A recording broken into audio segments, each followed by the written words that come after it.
The wine glass hit the floor, exploding into a red stain that spread like blood across the marble. The restaurant froze. A young man in a designer suit leaned back, laughing as the waitress knelt to clean his mess. "Careful," he said, tossing a $100 bill at her feet. "You don't want to lose your big tip." But what he didn't know, what everyone in that room was about to witness, was that the man quietly watching from the corner wasn't just another guest. He was the billionaire CEO who built the empire the boy was mocking, and the father whose revenge would become legendary.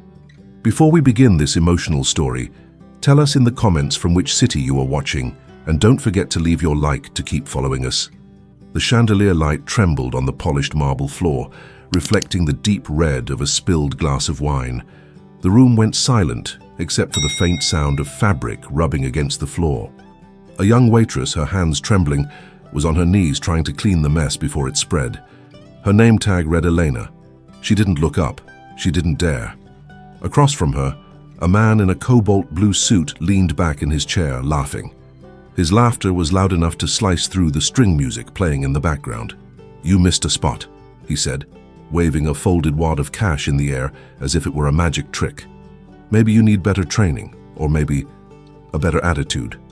A few guests looked away in discomfort. Others whispered, pretending not to watch. But his voice filled the golden dining hall like an echo that wouldn't die. "Tell you what," he said, tossing a $100 bill toward her. It fluttered to the floor beside her cleaning cloth. "There. Now you can say a billionaire's son tipped you well." Eleanor's eyes glistened, but she didn't move to pick up the money. Her voice, when it came, was low and steady. "It's okay, sir. I'm not here for charity." That made him laugh harder. "Not for charity. You're wiping my floor. That's charity enough."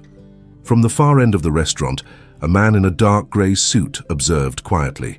His eyes didn't blink, his expression unreadable. The staff knew him well, but never dared approach him when he looked like that. It was Richard Hale, the owner of Hale Industries, a billionaire respected not only for his power, but for his rare sense of humility. And the man laughing at the waitress was his son, Ethan Hale. Richard's hand tightened around his glass. He had built an empire teaching people about integrity and respect. Yet here was his only son, turning those values into dust before a room full of witnesses. Elena finished cleaning, straightened up slowly, and looked at the man in blue. "Someday," she said softly, "you'll understand that money can't clean everything." Ethan smirked. "You just make sure to clean this," he said, tapping the floor with his polished shoe. Richard rose from his seat without a word. He walked to the table, every step heavy with quiet authority. The chatter froze, replaced by a strange awareness that something important was about to happen. Ethan, still smiling, turned around casually until he saw his father standing there. The smile vanished. "Dad," he stammered, "I didn't know you were here." Richard's gaze went from the wine stain to the waitress, then finally to his son. His tone was calm, but it sliced through the air like cold steel. Clearly, Ethan tried to recover his charm. It was just a joke. She dropped the glass and... "Did she?" Richard interrupted. "Or did you?" The young man's throat tightened. He glanced at the table. The truth was written on the broken glass. He had done it himself, laughing, trying to show off to his friends. Richard's voice dropped, deep and deliberate. "Clean it." Ethan blinked. "What?" "On your knees," his father said. "Clean it. Every drop." The silence was absolute. Forks froze mid-air. The waitress stood motionless, unsure if she should intervene. "Dad, you can't be serious," Ethan whispered. "I've never been more serious," Richard said. "You embarrassed her. Now you'll learn what embarrassment feels like." Ethan hesitated, his pride fighting for breath, but one look at his father's eyes, and he knew this wasn't up for debate. Slowly, the billionaire's son bent down, his designer suit brushing the cold marble. The room watched as the same hands that once held $100 bills now held a napkin, trembling. Richard turned to Eleanor. "You may step aside. My son will take care of this." The faintest smile appeared on her face, not of revenge, but of quiet dignity. As she stepped back, the sound of the napkin dragging against the floor filled the space once more. But this time, it wasn't just a stain being cleaned. It was a lesson being written. And in the gleam of the chandelier, Richard Hale's reflection stood tall, a man who knew that sometimes the hardest lessons are taught not in words, but in silence. The room exhaled when Ethan finished scrubbing the last dark thread of wine from the marble. He stayed there a second longer, palms pressed to the floor, as if the building itself were weighing him down.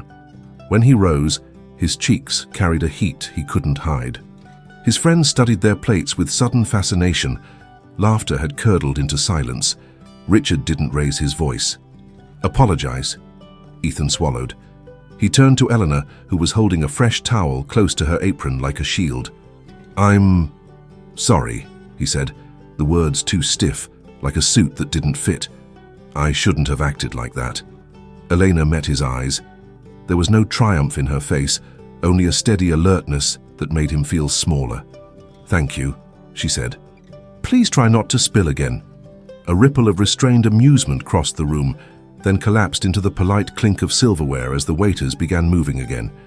Richard reached for his wallet, placed his black card on the table, and with a nod to the maitre d' murmured, "Double their pay for the night." He didn't call Elena a cleaning lady or a poor maid. He called her by her name when he asked, "Elena, can you step aside for a moment?" Outside the dining hall, the hallway smelled faintly of lemon polish and rain. The storm over Manhattan had pressed its forehead to the windows. Richard stood with the posture of a man accustomed to making acquisitions, but his eyes held a gentleness that startled Elena. "How long have you worked here?" he asked. 3 months, she said carefully. "Nights mostly. And days?" She hesitated. "Other work." Richard didn't push. "You handled yourself with dignity." "Thank you." He offered his hand. She shook it, firm and brief. Then he turned to Ethan, who hovered near a column, trying to shrink into the crown molding. "You'll ride with me," Richard said to his son. "We're not done." The black town car cut through wet streets like a blade. Lights from Times Square smeared across the windows, neon bleeding into the leather interior. Ethan sat rigid, staring at his reflection. Richard's voice came low. "I kept you out of the worst meetings when you were a kid. I didn't want you to learn my ruthlessness before you learned character. I said I was sorry." "You said words," Richard replied. "But listen to me, Ethan, this isn't about a spilled drink. It's about the person you become when no one is watching." He paused, and the city hummed by. "Tomorrow, you'll report to the Hale Foundation at 6 a.m. Ethan turned. "The charity?" "Dad, I'm the head of venture development." "You are a trainee," Richard said, neutral as stone. "You'll shadow one of our case managers for 2 weeks. No office, no chauffeur. You'll go where they go." Ethan scoffed. "What is this revenge?" "It's education." Richard's profile cut against the passing lights. "I'm often called a millionaire CEO in the press. They rarely write about the nights my mother counted coins at the kitchen table. I will not have my name and yours mean power without mercy." The car slowed in the Lower East Side. Richard nodded toward a row of buildings where the paint peeled like old regrets. "We fund a shelter there," he said. "Women and kids. Some are survivors, some are simply exhausted by rent they can't afford. A single mother arrived last week. She sleeps in her car with a child. You will help find her a safe room, help our team navigate the red tape, the waiting lists, the city's whispers." He turned. "You'll carry boxes, sign intake forms, take insults from broken hearts, and listen more than you talk." Ethan let out a thin laugh that collapsed halfway. "And if I refuse?" Richard looked at him the way a judge might consider a file. "Then you don't step into my office again. Your corporate card is already cut. Consider this a contract you didn't sign, but must honor." Rain braided across the windshield. The driver stopped at a corner where the shelter's door glowed a tired yellow. Richard passed Ethan a plain grey hoodie folded on his lap. "Lose the suit tomorrow," he said. "And the watch." Ethan stared at the hoodie, then at his father. "This is humiliating." "That's the point," Richard said quietly. "But humiliation can be either punishment or turning point. You choose." The door clicked open. Night air carried the smell of wet concrete and bread from a bakery nearby. Richard's voice softened. "One more thing. Don't expect gratitude. The city will not clap when you do the right thing." The car pulled away, leaving Ethan under the shelter's awning, the hoodie heavy in his hands. He noticed a figure across the street. A woman pushing a stroller with a plastic rain cover, pausing under a broken neon sign, her shoulders hunched. Something about the way she tilted her head, listening for a baby's breath, lodged in his chest like a splinter. He didn't know her name. Yet. And when the lights flickered and the baby started to cry, Ethan stepped off the curb without thinking, rain spattering his polished shoes as a voice from the dark said, "Careful, man. The city had a way of grabbing you by the collar." This time, it didn't let go. The next morning, grey light seeped between the blinds of Ethan's penthouse. He sat on the edge of his bed, staring at the folded grey hoodie his father had given him. It felt like a symbol of everything he wasn't. Simple, unbranded, humble. The city skyline outside looked different today, less like triumph and more like judgment. He slipped the hoodie on anyway. The fabric scratched against his neck, reminding him that his suit, his armor, was gone. For the first time, the elevator ride down felt longer than the climb to the top. When he stepped into the street, the wind bit through the thin cotton. The doorman, who usually greeted him with, "Good morning, Mr. Hale," only nodded, puzzled. Ethan didn't meet his eyes. He arrived at the shelter by cab, still unsure what exactly he was supposed to do. The sign above the door read, "Hale Foundation Community Outreach Center." The irony wasn't lost on him. His name, shining in metal letters, above a place that smelled of bleach and worn dreams. Inside, a woman with graying hair and sharp, kind eyes approached him. "You must be Ethan," she said. "I'm Nora. Your father told me you'd be joining us." He nodded awkwardly. "Right, so what's first?" She handed him a clipboard. "Intake forms. People come here when they have nowhere else to go. You'll listen, write, and help them fill out what they can't." Her tone carried no special deference. To her, he wasn't the billionaire's son, just another pair of hands. The morning dragged. Ethan listened to stories that scraped at the edges of his patience. Eviction notices, lost jobs, hospital bills, addiction. Every voice seemed to carry a weight he couldn't lift. He felt useless, like a spectator in a world he'd never had to imagine. Around noon, the door opened again, and a familiar voice spoke softly. "Excuse me, I'm looking for a case manager." Ethan looked up. It was Eleanor, the waitress. Her white shirt had been replaced by a faded denim jacket, but her poise was the same, steady, calm. He froze. "You..." She recognized him instantly, her brows tightening. "You work here now?" "Apparently," he muttered. "Long story." "I'm listening," she said flatly, crossing her arms. He sighed.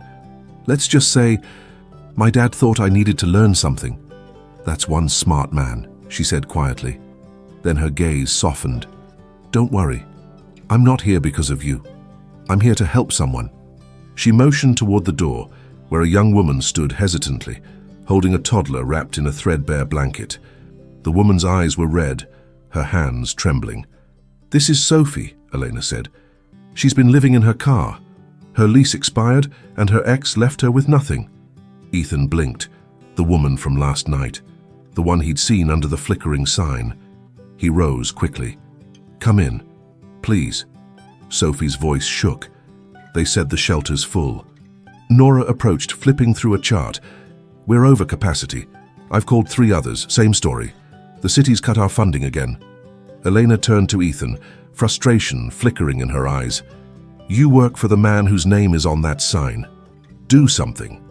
The words hit like a slap. He wanted to say, "I can't." He wanted to say, "I don't have the power anymore." But he looked at Sophie's little boy, cheeks flushed from cold, thumb in his mouth, and something shifted inside him. He checked the form, then the back room. "There's an old storage office, right? No windows, but it's clean." Nora frowned. "It's not approved for housing." "Then make me responsible," Ethan said. "They can stay until we find something else." Elena's eyes widened slightly, as if she hadn't expected him to fight. Sophie whispered, "Thank you," her voice barely a breath. Later that afternoon, Ethan helped move boxes from the storage room to make space for a cot. He carried a crate of blankets down the hallway, his hands raw from the effort. When he looked up, Eleanor was there again, watching him from the doorway. "You could have ignored her," she said. He shrugged. "Maybe I'm tired of ignoring people." For a moment, neither spoke. Then Elena smiled faintly. The man who threw money on the floor wouldn't have done that. He met her eyes. The man who threw money on the floor doesn't exist anymore. A long silence stretched between them, filled with the distant hum of the city and the soft rustle of Sophie's child sleeping in the next room. When Ethan finally stepped outside that evening, the rain had stopped. The city smelled clean, reborn. For the first time, he noticed how quiet New York could feel when you weren't chasing noise. But as he walked toward the subway, his phone buzzed. A message from his father. "Dinner, tonight, 8 p.m. Bring the truth with you." Ethan stared at the message, the words heavy and cryptic. He didn't know what his father meant, but he had a feeling the night would test whatever growth had just begun. And somewhere deep inside, he was afraid of what that truth might cost. The Hale mansion glowed like a private fortress that night, its tall windows burning gold against the darkness. Ethan stood at the edge of the driveway, hoodie damp from the drizzle, sneakers caked with city dust. The last time he'd walked up those marble steps, he'd been laughing, confident, untouchable. Now every footstep sounded like an echo from another life. Inside, the dining room was lit for two. The long table that usually seated 20 executives had been stripped down to simple plates and a bottle of water. Richard Hale sat at the head, a newspaper folded neatly beside him. He looked up without smiling. "You're late." Ethan took the seat across from him. "I stayed at the shelter." "There was a family—" "I know," Richard interrupted. "Nora called me, said you handled it." A small flicker of pride rose in Ethan's chest, but it faded when his father added, "But that's not why I asked you here." The butler poured water silently and disappeared. The clock ticked. Ethan waited for the lecture, the punishment, the numbers and expectations his father usually spoke in. Instead, Richard asked quietly, "How many people came through the shelter today?" Ethan blinked. "Around 30. "And how many found housing?" 2, maybe 3. "Do you know what that ratio means?" Ethan shook his head. "It means 30 lives walked into a system designed to save 5, Richard said. "The rest are forgotten. I built wealth to prove I could control chaos. But no empire survives when its heart hardens." He leaned forward. "What did you feel today, when that woman came in with her child?" Ethan hesitated. Helpless. Angry. Like all the money in the world wouldn't fix it fast enough. Richard nodded slowly. "Good. You finally felt something money can't buy." They ate in silence for a while. Ethan noticed how his father's movements were slower than he remembered. The man who once commanded boardrooms now seemed older, as though carrying too many invisible ledgers. "Dad," Ethan said carefully, "you didn't humiliate me today just to make a point, did you? There's something else." Richard looked up, and for a moment, the mask of control slipped. "The doctors found something last month," he said softly. "My heart, it's failing faster than expected." Ethan froze. "What? You didn't tell me." "I didn't want your pity. I wanted your conscience." Richard's voice broke slightly, a crack in granite. "I've built a company that outlived friendships, marriages, and maybe now me. I needed to see if my son could inherit more than a fortune." Ethan's throat tightened. "Dad, I didn't know." "You weren't supposed to," Richard said. "I've been watching, waiting for the man you could be. Today I saw a glimpse." The words hit harder than any punishment. Ethan's eyes burned, and for once, he didn't look away. "I don't deserve that kind of faith." "None of us ever do," Richard said, almost smiling. "We just try not to waste it." The silence that followed wasn't heavy.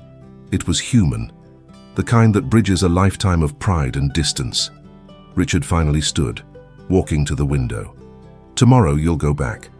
There's a project I started years ago, the Hale Renewal Initiative. It was supposed to build affordable housing on unused company property. Bureaucracy killed it. I want you to bring it back." Ethan blinked. "Me? You," Richard said firmly. "You'll meet with the city, the non-profits, whoever it takes. The paperwork is in the East Wing office. Start there." Ethan nodded, still shaken. "I'll do it." "But Dad," he swallowed. "You'll be there to see it, right?" Richard turned, his expression soft but unreadable. "That depends on how quickly you move." Something in his tone made Ethan's stomach twist.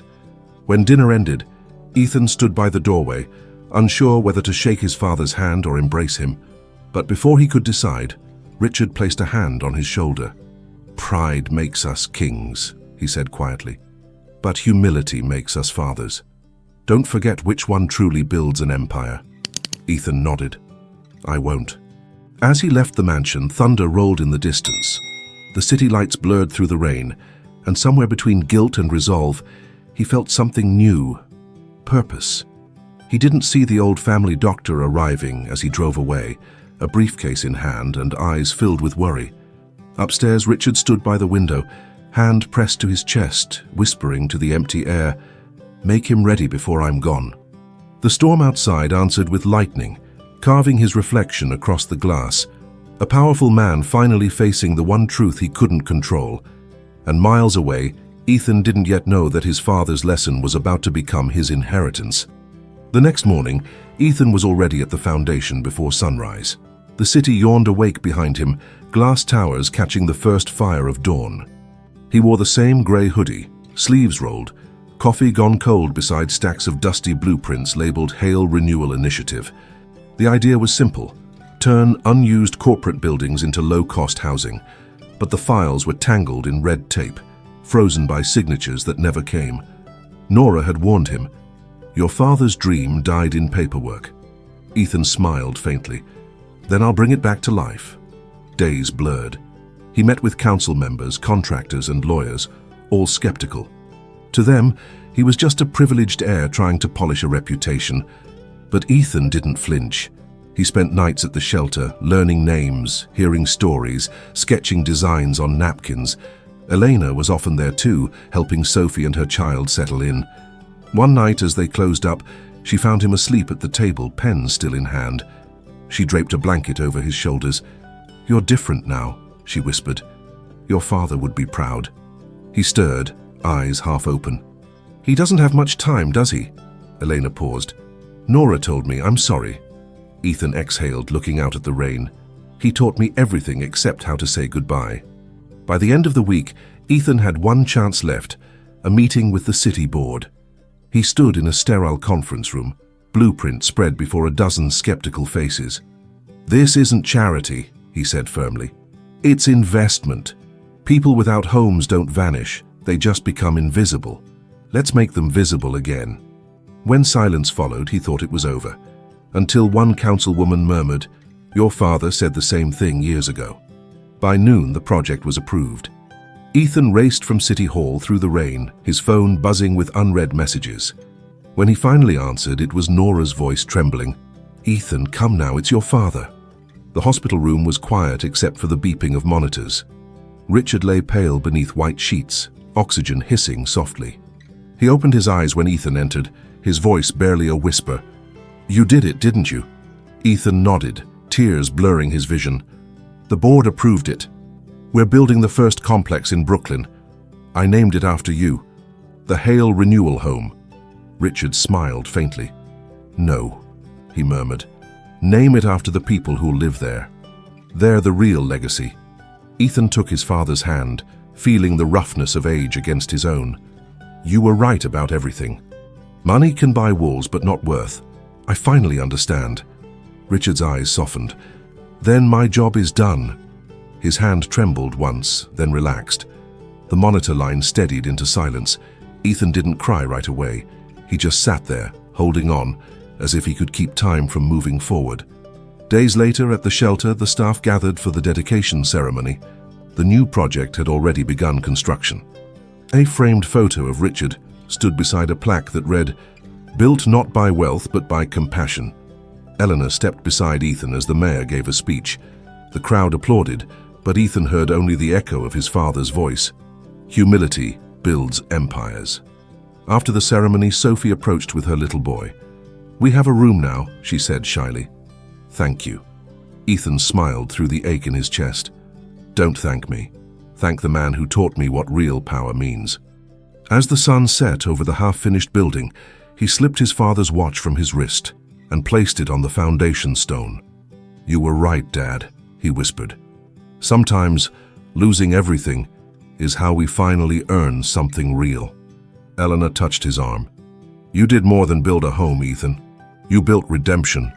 He looked at her, eyes glistening. "No," he said softly. "He did. And as the wind moved through the scaffolding, the city lights flickered like quiet applause. A tribute to a father's lesson, a son's transformation, and the waitress who had once stood her ground.